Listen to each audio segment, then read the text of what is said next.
Bonsoir, je suis Christelle d'ici, la chaîne Académie de la Nouvelle Conscience. Je peux vous parler encore de la nourriture, faire une petite partie numéro 3. Jamais 203 il paraît. Alors, alors, comme d'habitude, je partage ma conscience, mes expériences, chacun fait ce qu'il veut. Je cherche pas à convaincre, c'est juste un partage d'expérience et ensuite ça vous résonne ou ça vous résonne pas. Là, je vais vous parler de aller vers un moment donné. J'étais confrontée à la personne avec qui je vivais, et puis d'autres personnes aussi. Quand j'ai commencé à aller vers le bio, c'est même pas quand je commençais à aller, je vivais, je me nourrissais avec. J'ai acheté dans des boutiques bio pour plusieurs raisons. Parce que je considérais, ou ma conscience considérait que c'était moins pire que d'acheter dans un grand groupe, les grands lobbies industriels, voilà, les groupes alimentaires, Carrefour, Leclerc, Mammouth, j'en sais rien, bref, 8 à 8, etc. À l'époque, hein, je reviens en arrière bien évidemment, parce qu'aujourd'hui je choisis en conscience parfaitement entre les deux espaces.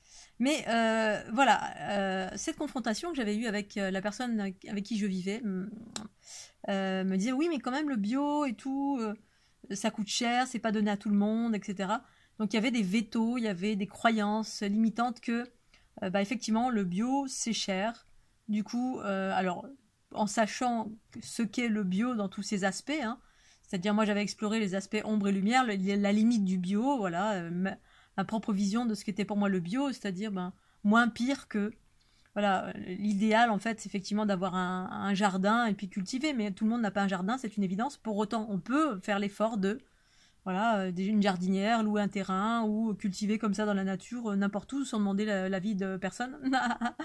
Mais en admettant que vous soyez dans la phase de est-ce que je mange bio ou pas, eh bien, moi je me nourrissais avec de la nourriture bio entre guillemets, bien sûr, relative à ce que je savais à l'époque, hein, à savoir qu'il y avait du bio, qui était voilà, qu'il y a des charges, il y a du bio, beaucoup de bio vient de l'étranger avec des cahiers des charges totalement différents des cahiers des charges français.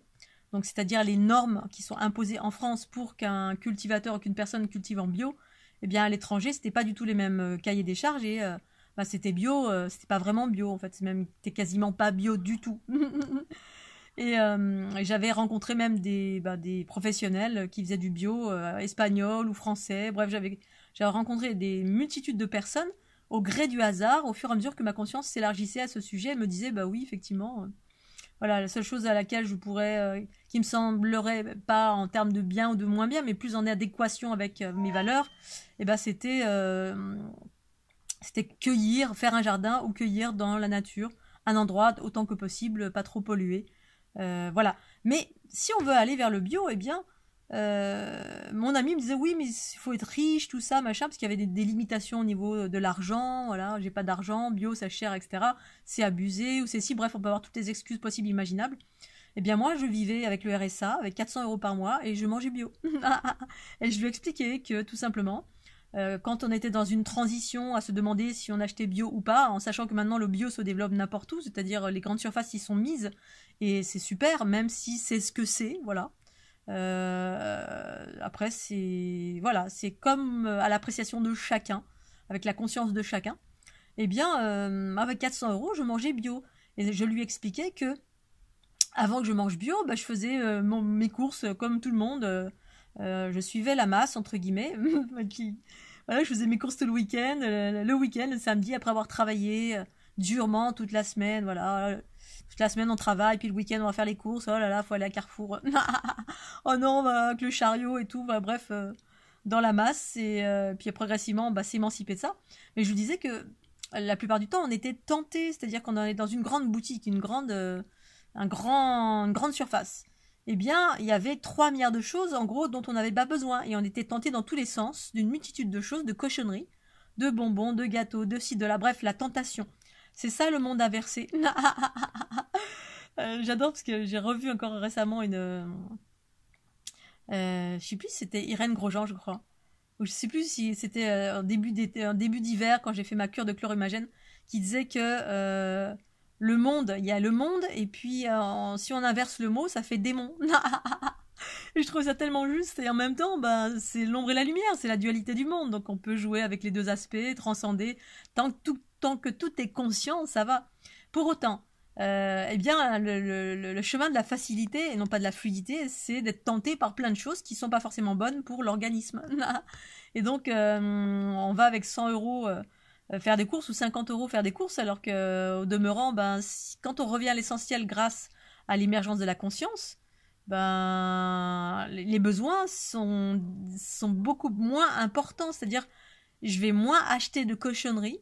C'est-à-dire, en grande surface, on est tenté par plein de cochonneries, on ressort avec un caddie, ben, avec 3 milliards de choses dont on n'a pas besoin.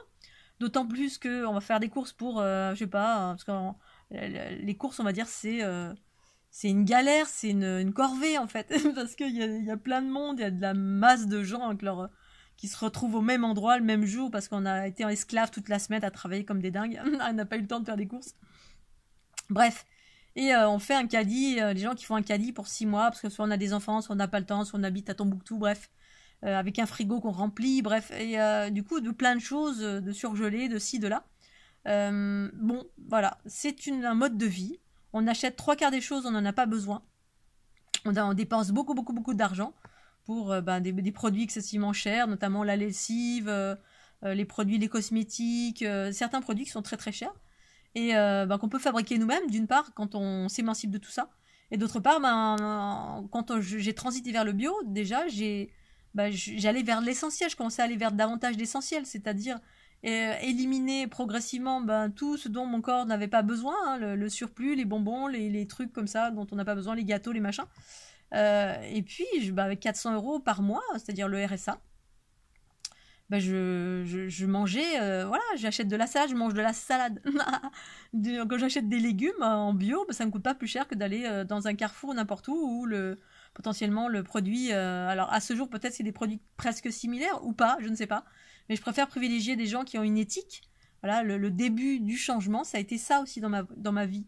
C'est-à-dire, d'une part, je mettais dans la bouche des choses qui c'était plus ok, et d'autre part, j'avais des valeurs. C'est-à-dire, je commençais à avoir des valeurs où j'étais pas en accord avec. Voilà. Lui, là-bas, il fait de l'agro-industriel, il a aucune conscience, il plante et voilà, ce sont des gens qui sont, voilà, qui rendent d'autres personnes esclaves, des producteurs esclaves, qui forcent la production, qui appauvrissent les sols. Bref, ça va pas dans le sens de la vie d'une façon générale, parce que c'est de la culture intensive de masse, où qu'elle se passe, en France, à l'étranger, n'importe où. Donc sans conscience, donc ça veut dire destructrice, involutive. Et d'un autre côté, des gens qui... Alors bien évidemment, le bio maintenant, c'est devenu un business, hein. Il y a des gens qui font du bio qui n'ont aucune conscience du bio, c'est pas pour la protection de la vie qu'ils le font. Et pour autant, au début, ça a été ça. Donc à vous de choisir. Et moi, je préfère aller dans un endroit où il y avait des gens qui avaient une éthique, on privilégie le local, on privilégie les personnes qui cultivent dans le bio, c'est-à-dire qui respectent les sols, etc., etc., en sachant que ça a sa limite aussi, bien évidemment. Mais l'argent n'a jamais été un frein, c'est-à-dire que mon panier moyen est resté le même, c'est-à-dire entre avant et après. Même avant, j'avais beaucoup plus d'argent, donc je dépensais encore plus. Et là, avec moins d'argent, je suis allée vers le bio, et puis je mangeais de la même façon. Enfin, je mangeais à ma faim, mais en mangeant beaucoup moins, parce que ma façon de consommer s'est modifiée, car ma vision des choses s'est modifiée. Mon corps s'est modifié, je me suis rendu compte que je mangeais trop, même titre que je prenais beaucoup trop de douches, que je me lavais trop, que plein de choses étaient en excès.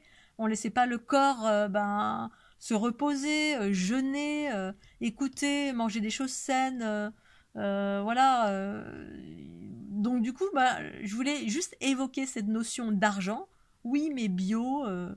Quand j'en parlais avec mon collègue de travail, quand je travaillais encore, voilà, il me disait oui, mais son bio, c'est Monsanto, c'est pareil, c'est tout, il est pareil. Alors, peut-être, voilà, mais pour autant, je préférais choisir un côté, parce qu'à un moment donné, il faut bien choisir, sinon on ne choisit rien. Et quitte à choisir, je préférais choisir des petites boutiques, soit en local, soit en bio. Voilà, chacun choisit selon son éthique, selon sa conscience, selon ses expériences. Mais sortir de la survie, c'est également sortir des limitations de l'argent. C'est pareil, quand on choisit de la nourriture en fonction de son porte-monnaie, parfois on est d'accord dans le mode survie. Bon, bah ça m'est arrivé moi aussi, hein, j'avais pas beaucoup de sous, j'allais dans les... Mais pas pour ça, c'est parce que la plupart du temps c'était la facilité. Voilà, quand j'étais en autostop, pendant ce mois-là, en autostop, ben oui, effectivement, je choisissais la facilité plutôt que faire du stop et d'aller à la boutique bio qui est, bon, je sais pas, qui doit être à 10 minutes, un quart d'heure en voiture. Bon, en stop, j'allais mettre certainement 1 heure pour y aller, le temps de... Ben, je préférais aller au petit 8 à 8 du coin. Maintenant que j'ai à nouveau un véhicule, je retourne dans la boutique bio. Et puis voilà, si j'avais... alors, il se trouve que je n'ai pas de terrain, je n'ai pas de jardin pour planter. Pour autant, si demain je veux le faire, je peux. Parce que bah, pendant le confinement, j'ai commencé à faire ça. J'ai fait des jardinières. Voilà, ça me plaisait. C'est extrêmement... c'est une expérience extraordinaire que de planter, d'être en amour, d'être comme ça, à regarder pousser ses tomates, etc. De mettre de l'amour dedans et puis de manger sa nourriture. C'est extraordinaire. En sachant que je suis nomade, c'est pour ça que j'ai trouvé des jardinières, j'ai essayé de faire des jardinières qui pouvaient être autonomes. Bon, pour autant, voilà, j'ai pas vraiment circulé depuis quelques temps très très loin. Bon, voilà. Je voulais parler de cette notion de limite, de pas prendre du bio parce qu'on n'a pas d'argent, à laquelle j'avais été confrontée avec ben, la personne avec qui je vivais et qui finalement, je lui ai prouvé, en tout cas pas en force, mais en lui montrant que ben, ma façon de vivre, très très simplement, je vis très simplement, ben, je mangeais bio si j'en avais envie. Et que je pouvais aujourd'hui manger aussi pas bio parce que je ne suis pas extrémiste et que je m'écoute et que je navigue dans ces deux espaces pour le moment. Mais après avoir vécu toute cette conscience, cette ouverture sur, ben oui, ce que je mets dans ma bouche est important pour vivre le bien-être, la régénérescence, la guérison, l'unité, l'expansion de la conscience en soi qui amène vers des états de joie, de vitalité, etc. Voilà, ça c'est mon expérience. Pour autant, ça ne veut pas dire que c'est l'expérience de tout le monde. J'ai rencontré des personnes qui étaient en bio, à fond dans les trucs, les graines germées, parce que je suis passée par les graines germées, par toutes sortes de choses, et qui étaient à fond dans la nourriture, et pour autant, bah, qui n'avaient pas du tout une expansion de conscience, qui n'étaient pas du tout dans la joie, ni la bonne humeur, ni la réalisation de soi. Donc voilà, c'est peut-être pas forcément relatif à ça, mais je vous relate juste mon chemin, mes expériences. Et puis voilà, c'est la somme de 3 milliards de choses, particulièrement mon tour du monde qui m'a amené sur des générateurs.